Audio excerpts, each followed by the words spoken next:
ने कहा ठहरिए, मैं थोड़ा सा कुछ कहना चाहता हूँ। तो वो स्त्री भी वहीं खड़ी हुई थी जस्ट, और वहीं पे 4 कदम पे ही बातें भी हो रही थी सारी। तो वो उस व्यक्ति ने कहा देखिए, मैं एक रिटायर्ड सेना अधिकारी हूँ। तो वो स्त्री एकदम आंखें उसकी वो हो गई। उसने कहा कि आगे मैं बताता हूँ, आगे क्या मैं कहने वाला हूँ।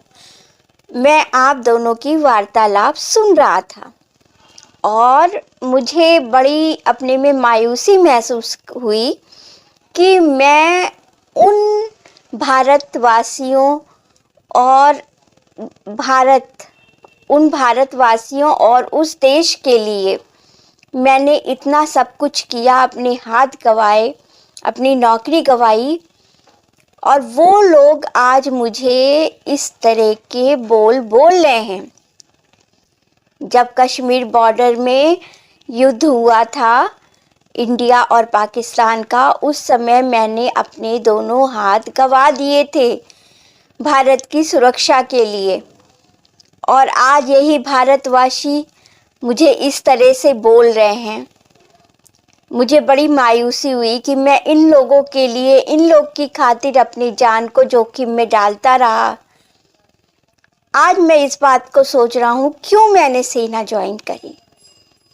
क्या मैं ऐसे लोगों के लिए लड़ता रहा हूँ अब तक, जिनके सेना के लोगों में, सेना के व्यक्तियों के लिए ये विचार है।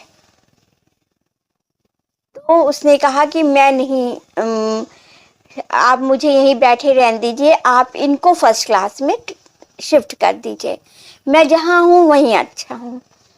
तो हॉस्टल ने कहा कि नहीं सर, ऐसा नहीं हो सकता है, आपको तो वहीं फर्स्ट क्लास में ही चलना पड़ेगा। ये यहाँ पे बैठेंगी आपकी सीट पर, ये हम लोगों की पूरी टीम ने डिसाइड किया है, कोई अकेले मैंने नहीं डिसाइड किया है।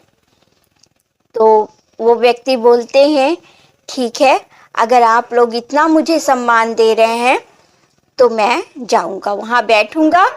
और इतनी मायूसी, इतने क्षण मायूसी के बीतने के बाद इतना अंदर से मुझे धक्का लगा, इतना सब कुछ इतनी देर से मैं सह रहा था, आधे घंटे से, और आपके ये 2 बोलने फिर से मेरी वही जोश, वही उत्साह वापस कर दिया है।